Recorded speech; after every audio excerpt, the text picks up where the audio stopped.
Ay, good morning mga kamegs. Sabi kita, kawali, mantika, isang kagalon. Mamay lang batang tayo. So, for today's video mga kamegs, ay magluluto na naman tayo ng isang ulam. Buto-buto yan mga kamegs, na may munggo, na may sayuti. Sino may kumain sa munggo? Ito na mga kamegs. Tapos syempre, yung ating tanglad, oh. Hindi kumpleto yan pag walang amoy tanglad. Ganyan natin yung ating ahos. Wow, pasiret-siret pa. Next natin ay sibuyas.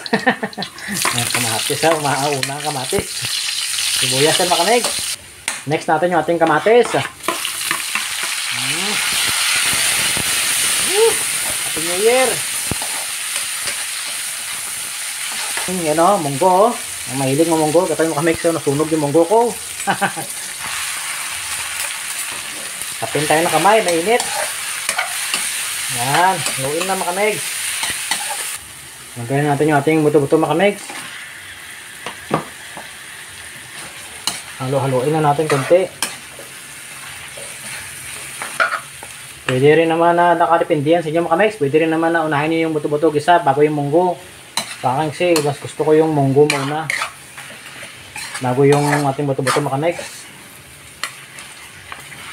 Tapos lagyan natin yung tubig.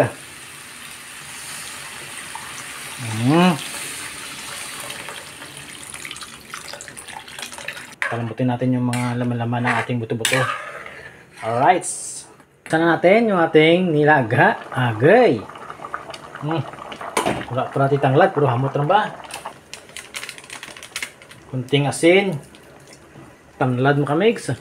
Lunod na natin yan. Tapos takpan at tabukalan. Yeah. Wow. Haluin natin konti. Mukhang masarap. Ang bango ng tanglad mga kamigs. Tapos tikman muna natin mga kamigs. Okay na yung sabaw niyan. Tikman na natin.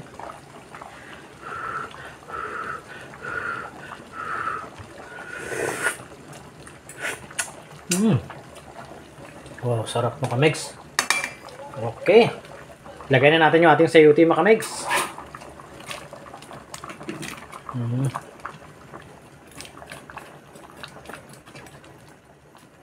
Ayan. So, diba? Perfect na siyang ulam mga kamigs. Takpan natin at pabukalan. Pagkatapos na kakain na tayo. Alright, let's go. Pero mga kamigs ha? Kita natin nga nilaga. Ay, nilaga. Minungguan kayo mga kamigs. Kinapli.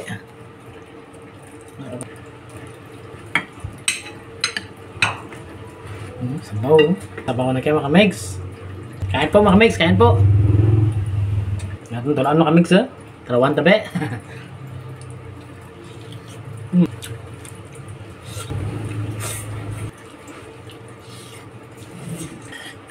Sabaw.